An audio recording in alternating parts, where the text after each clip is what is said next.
welcome Mr. Paul Brewster to his first Overview and Scrutiny Management Board. Welcome to our committee. Thank you. My name is Councillor Adam Stokes. I'm chairman of this board, and Councillor Tom Smith, the vice chairman of the board, is also in attendance.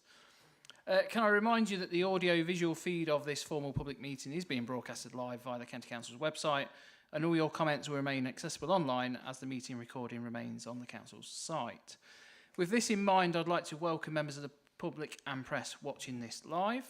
I'd also like to welcome the Executive Councillors and the Executive Support Councillors who are attending our meeting today.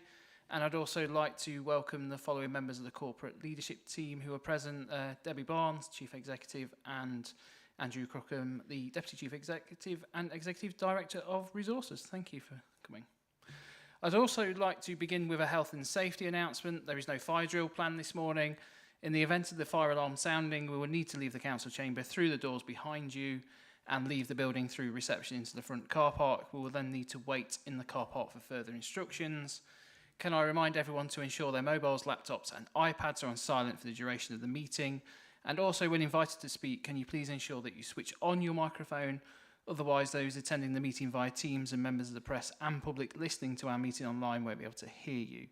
Please be aware that you need to speak directly into the microphones to be heard, and the hearing loop is now activated. Requests to speak will be collated by the Vice Chairman, so if you wish to speak in the meeting, can you please raise your hand and Councillor Tom Smith will make a note. We'll try to ensure that everyone has an opportunity to ask questions and make contributions. However, I will close down the debate to ensure we keep to time. So we'll now move on to the formal agenda. So item 1 on the agenda is apologies for absence and replacement members. Emily, do we have any apologies, please? Thank you, Chairman. We have apologies from Councillor Brockway, Councillor Carrington and Emile van der Zee. Thank you for that. So item 2 on the agenda is declaration of members' interests. Members are reminded that they only need to declare any relevant interests which have not been declared on the declaration of pecuniary interest form. Do any members wish to declare an interest? Councillor Smith, please. Thank you, Chairman. In respect to item 8, with regards to the latest round of Household Support Fund, I am a volunteer at Case to Food Bank, which has in the past been in receipt of Household Support Fund. I'm purely there for casework. I do not take any remuneration for the role and don't deal with the applications for funding bids. So I believe I'm quite entitled to debate on the item and vote, and as it's a non-pecuniary interest. Thank you. Thank you for that, Councillor Smith. Are there any other further declarations? No? Okay, thank you for that. We'll now move on to item 3, which is the minutes of the meeting held on the 26th of September 2024. And this is to confirm and sign the minutes from the last meeting of the board on the 26th of September as a correct record, and these can be found on pages 5 to 12 of the agenda pack. Do I have a proposer for those, please? Councillor Kendrick and a seconder, Councillor Smith. So all those in favour, please show your hands. That's 2, 6, 4. Any against? Any abstentions? 3 abstentions for that. Those are carried. Thank you. We'll now move on to item 4, which is announcements by the Chairman, Executive Councillors and Chief Officers. I have no announcements to make today. We do have a light agenda on the table today. However, I'd still like to remind all presenters that members are expected to have read and reviewed the reports in advance. Therefore, I kindly ask that you focus on summarising the key points and clarifying the specific input or decisions sought from the board. To ensure efficient use of our time, report introductions will be limited to a maximum of 5 minutes, allowing ample time for discussion and consideration of all agenda items. Any Executive Councillor announcements? No. Any Chief Officer announcements? No, nothing from me, Chair, thank you. No, thank you. So that's nice. We'll move on to item 5, which is consideration of call-ins. Emily, are there any call-ins to consider? No, none received. Thank you. And item 6, consideration of councillor calls for action. Have we received any of those? No, none received, Chairman. Thank you for that. So we'll now move on to item 7, which is the draft infrastructure funding statement, the IFS. So this is a pre-decision scrutiny report and can be found on between pages 13 to 34 of the agenda pack. The report to the Leader of the Council seeks approval for the publication of the infrastructure funding statement, which can be seen at Appendix A. So our actions are that we Consider the report and determine whether we support the recommendation to the Leader of the Council set out on page 15 and agree that our comments be passed on to the Leader in relation to this item. This report will be presented by Brendan Gallagher, Principal Planning Policy Officer, Infrastructure. So over to you, Brendan, please. Good morning, everyone, and thank you, Chair. So, as the Chair said, this report focuses on the proposed publication of the LCC 2023-24 Infrastructure Funding Statement. Members will recall from the paper and from previous years that an infrastructure funding statement needs to do three things or fulfil three sets of requirements, and this is listed in page 16 of the report. It needs to A, set out how SIL is intended to be spent. It needs to B, provide against a set of requirements regarding SIL for the financial year past 23-24, including SIL received, which for this year was over £1.3 million, which is positive and an increase on last year. And it needs to C, set out information against requirements regarding Section 106 for the financial year, including Section 106 money received for 23-24, which was over 7 million. So again, positive too. At the Section 106 report, we also include optional information about highways agreements, so Section 38 and Section 278 agreements. So you have before you a report to the Leader, and you have before you the draft IFS, which fulfills those three sets of requirements, and it's those documents which we're seeking scrutiny for. Thank you, Chair.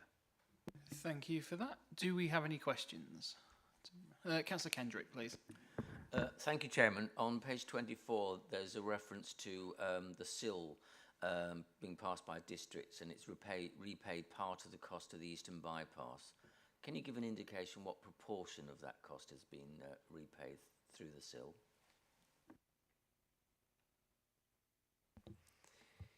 Yes, so when the Lincoln Eastern Bypass business case was prepared, the cost was close to £100 million.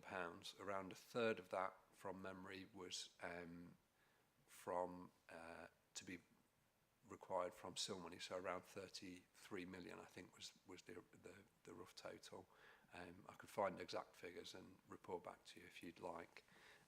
So it's a relatively small proportion every year, but as you're aware, we're receiving money every year now, and we've had this will be the fifth IFS report, so we've received around £1 million every year from SIL. Thanks very much. Thank you for that. Councillor Key, please. Well, thank you. I've got a really obvious question, probably, because I'm not an expert on this. It's on page 29, and in that table there, I see that there's been a radar speed sign on Longleys Road. Now, one of the things that comes up at my parish council, especially the smaller parish councils, is that they can't afford these signs. And I'm just wondering whether there's any flexibility in this system for them to apply through somebody here to get funding for their radar speed signs, because it is a real issue in the smaller villages. It's just they just don't get the precept to pay for it. Thank you.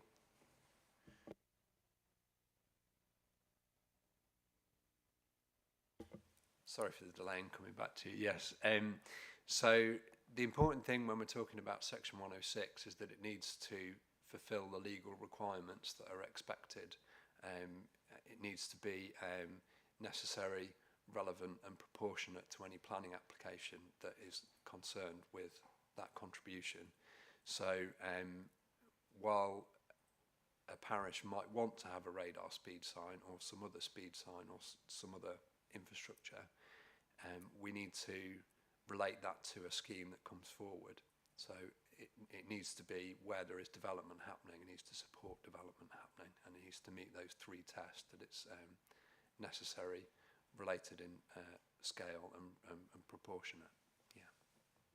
May I come back? So does the money then for that sign have to come from the SIL from that actual development, or can it come from a development somewhere else?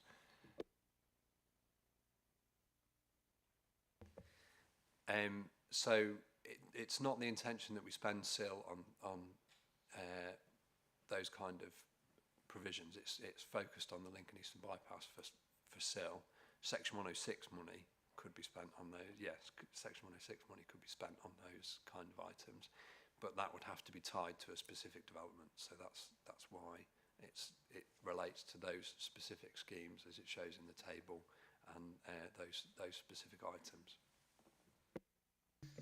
Thank you for that. Councillor Dilks, please.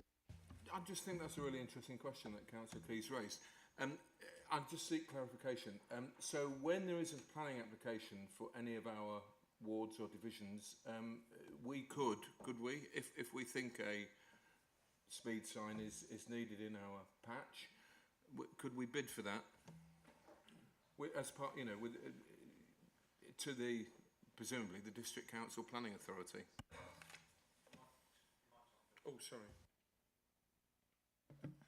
Brendan, please. I think Lana's going to come in here. She looks like she's very much got something to say. So. That's okay, Chair.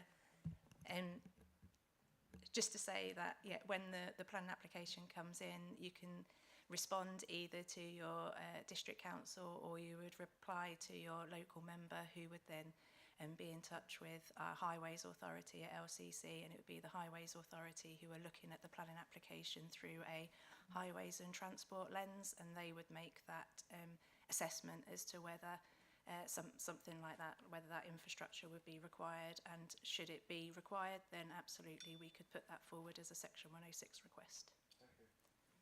Thank you for that clarification. Councillor Smith, please.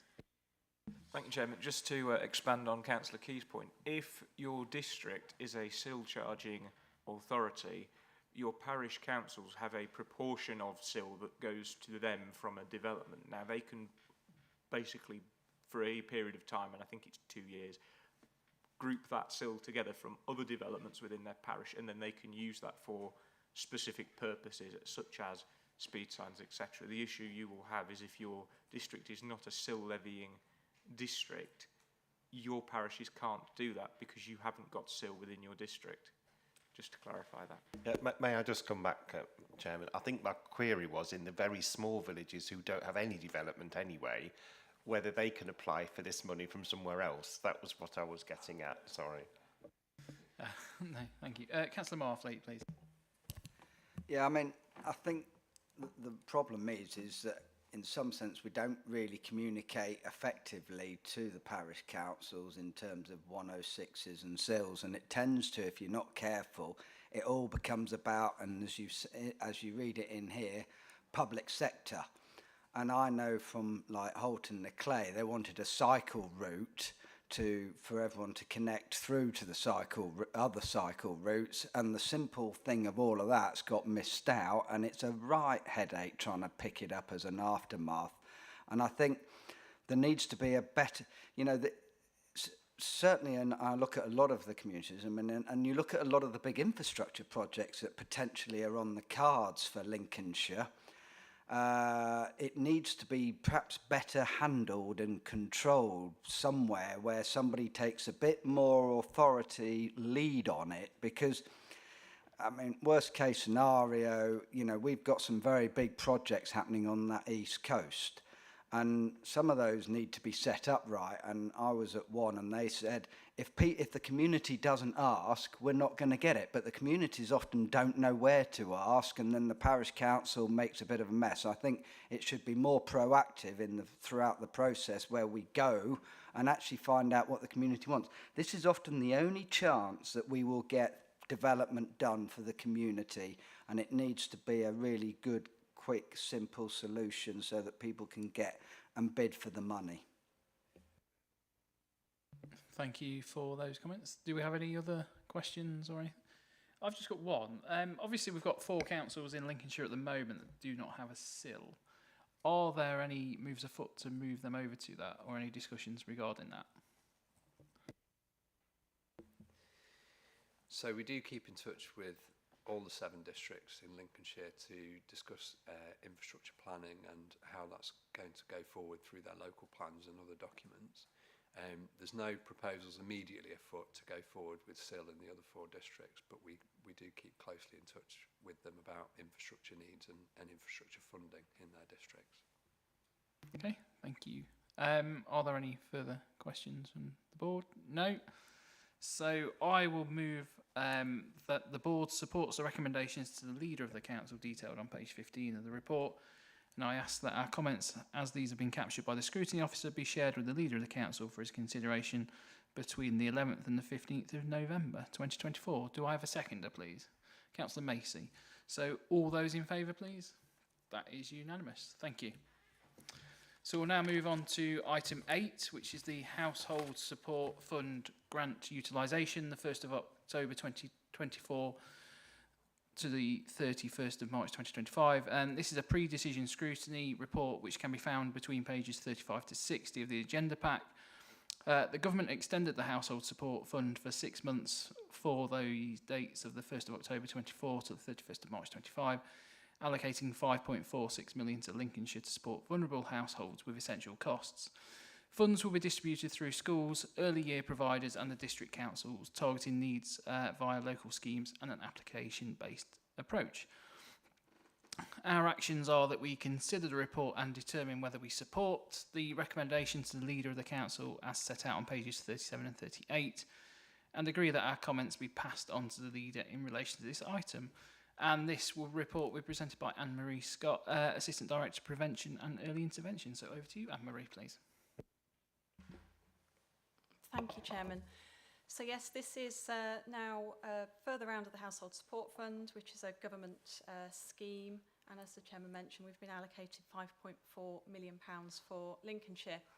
The focus of the fund remains on providing crisis support to vulnerable households in most need with the cost of essentials. So that includes energy and water bills, food and other wider essentials. It is intended to support a wide range of low-income households, so it's not limited to those just in receipt of benefits, and it's not intended to focus on one specific vulnerable group. In two-tier areas, county councils continue to be expected to work with district councils to effectively deliver the scheme. At least part of the scheme must be on an application basis for individuals. So as previously, it is proposed that element will continue to be provided through the district councils. We're required to submit a delivery plan to the DWP. So the proposed delivery plan builds on previous learning and previous understanding. So this is intended to enable a wide range of vulnerable households to receive support through a variety of different methods. So as detailed in the report, it's proposed that the allocation will be split 64% to proactively target children via schools and early years providers. That's based on those in receipt of eligible free school meals, early years pupil premium and families with a 2-year-old eligible for early years entitlement. We estimate this will reach approximately 35,500 children and young people. 1% of the funding will be used to support care leavers in supported living accommodation, 1% for administration, and the remaining 34% will be made available to the 7 district councils to distribute under their local arrangements, including the application-based scheme. To ensure areas with the greatest potential need are supported, the anticipated amounts to be made available to district councils will be based on the indices of multiple deprivation weighted by population. The DWP requires our delivery plan to be agreed by both the Section 151 officer and the relevant executive councillor, which in this case is the leader of the council. Therefore, seeking scrutiny prior to that report being considered. Thank you. Thank you for that. Do we have any questions from the board? Councillor Key, please. Yes, thank you. Thank you for the report. I'm just wondering about how people know about this, because it's not something that I've sort of come across because I'm a fairly new councillor, but it's obviously an important safety net. And I'm thinking of the people who perhaps won't qualify for the winter fuel payment this winter. How will they find out about it? Is it all down to the district councils to advertise the scheme, or do we do anything to encourage people to apply? Thank you. So the scheme does require us to publish it on our website. That is the only requirement of the scheme, but it does encourage other methods. Now, clearly, we work with a number of partners through the Lincolnshire Financial Inclusion Partnership. That's about 60 partners who will be made aware of this scheme. So that includes Citizens Advice, food banks, Age UK, various other avenues that will be aware of this. So we'll be able to support people that are seeking help to direct them to appropriate elements of the scheme. Thank you. If I could just add, perhaps I was thinking of the people who don't get involved in any of those agencies, who might just slip through. Do we do any sort of direct publicity through what? I know people don't, it's always on the website, but not everybody goes on the website. Is there anything more we can do to actually get to the people who aren't in contact with any of those agencies you just mentioned? Thank you. We certainly do work with our comms team to put out that broader information. We tend to find that a lot of people find it through seeking support through a food bank or through Citizens Advice, but it is available for those that are already not looking for help. Can I just add, so if we personally come across someone, how do we go about getting them in touch? Do we just direct them to the district council? Yes, each district council has to run a scheme, so they'll be the best protocol for individuals in their area. Thank you for that. Are there any comments? Councillor Dilks, please. Yeah, thank you. Thank you, Anne-Marie, for the report, which I'm sure we'll broadly support and welcome the money. I just wondered, though, on the allocations of the, just over a third of the money to the district councils, and how that is going to work. Obviously, it's on the, the number of people who need it, if I could put it, in those areas. But when will we, or how can we find the list of how much will go to each district, and what those numbers are? Can we get that at some point, please? Yes, certainly. So once we've completed the drawdown of eligible children, so that's children on a set date, we'll then have the figure available for each district. We'll be able to provide that. Thank you. Are there any further questions from the Councillor Key? You want to come back? Sorry, can I just ask you one? Am I right in thinking that from the budget yesterday, this scheme's been extended by another year? So yes, the budget yesterday announced £1 billion. That is to be split between the Household Support Fund and discretionary housing payments. Based on previous allocations for both of those schemes, it would indicate that Housing Support Fund would be able to run for around 12 months, but until we understand the split of that allocation, we can't confirm that. Thank you. Debbie, do you want to come in? Yeah, thank you. It's just in response to Councillor Key.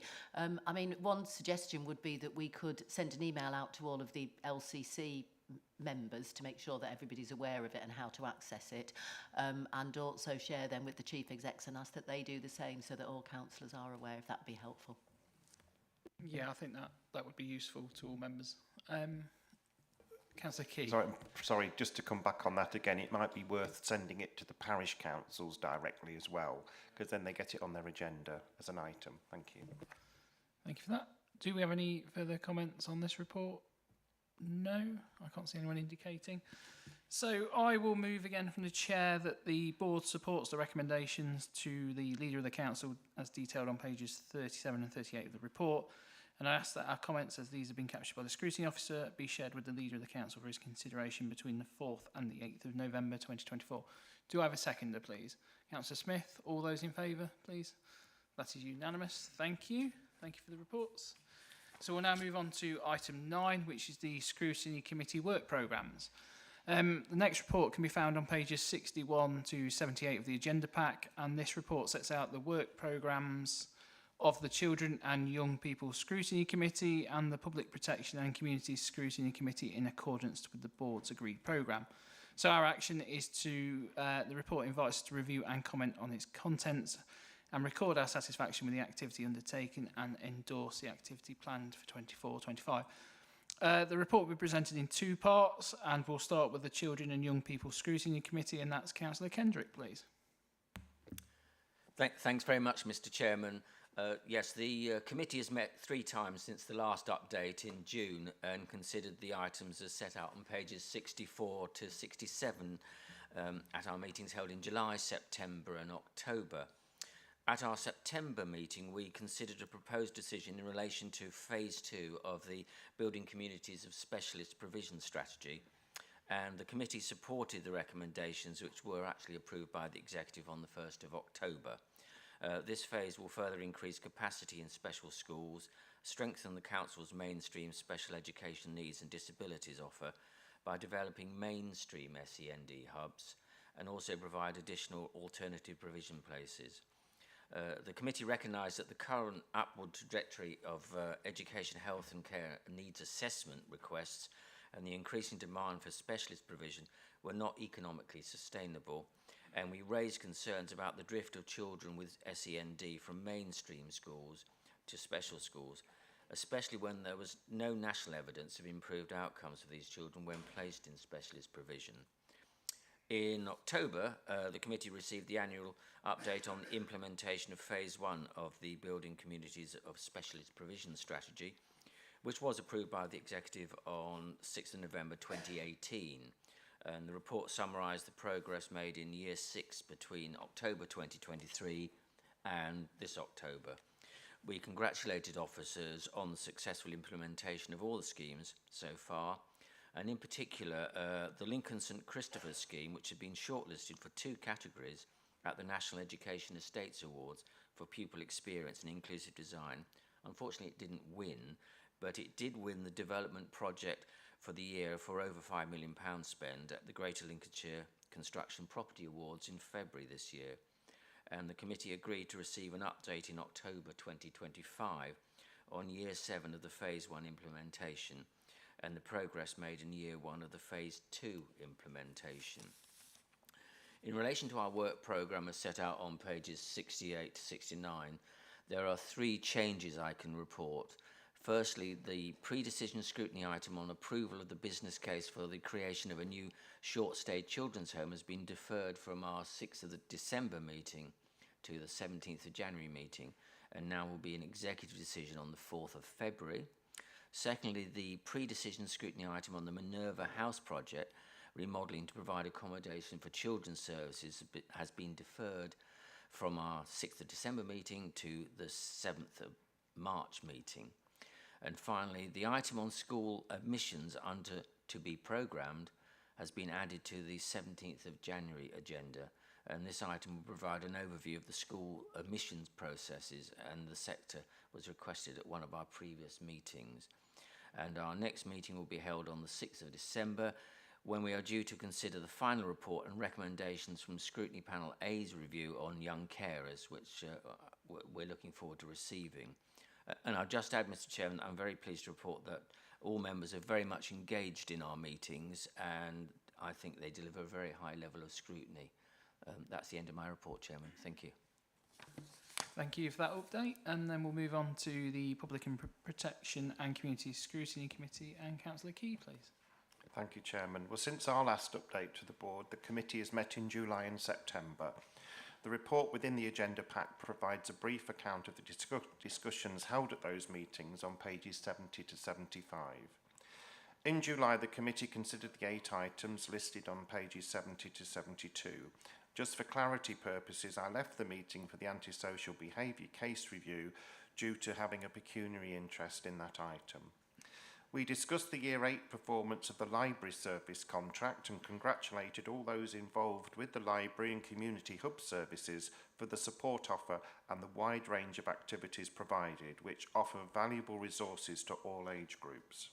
The committee suggested that moving forward, the hubs could also be used to help promote foster carer recruitment, dementia services and women's services. At our September meeting, the committee discussed the outcomes from the re-inspection of Lincolnshire Fire and Rescue in July 2024.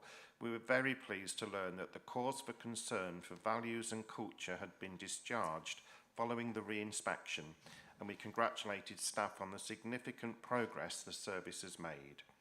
The committee requested an update in 12 months' time on the culture change at Lincolnshire Fire and Rescue and the progress being made on the remaining areas for improvement. We also sat as the Crime and Disorder Scrutiny Committee and considered the annual report from the Stay Safe Partnership, which provides preventative education in schools.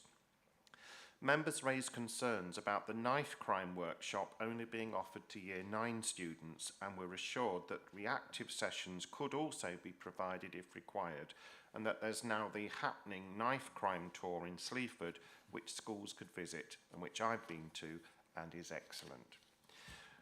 Looking ahead, there are no changes to be reported to our work programme as set out on pages 75 to 77. Our next meeting is the 12th of November, where we'll be considering the Lincolnshire Fire and Rescue attendance at flooding incidents between April 23 and March 24, and an update on the commissioning of a post-mortem contract at Lincoln as part of the Greater Lincolnshire Coronial merger. In addition, we'll be sitting as the Crime and Disorder Scrutiny Committee to consider an exempt pre-decision scrutiny item on the recommissioning of domestic abuse accommodation. And just as Rob just said about his committee, I would just like to add that I'm thrilled with my committee. It's the enthusiasm and dedication from officers and members I love, and we all are very keen to keep this committee going and do our best. And with that in mind, I have 2 meetings left of it in this council term, and we are looking at taking one of them out of this room. Thank you. Thank you for that update, Councillor Key. Do we have any questions to either of those? Councillor Lee, please. It isn't a question, it's a comment. It's just to say I'm a member of that committee, and it's a really good committee, and Andrew chairs it really well, really fairly, and it's interesting. It's a brilliant committee, and well done for all your work. And I'm dying to know where we're going now. We aren't going anywhere yet. It might not happen. Are there any further questions or comments to either chairman? No? Well, we'd like to thank the presenters for their detailed reports, and I move the board's satisfaction the work undertaken be recorded and that the board endorse the work programmes that has been set out and developed to date. Thank you. So we'll now move on to an information item, which is item 12. I'm right there, aren't I? No, I'm not. This item is wrong.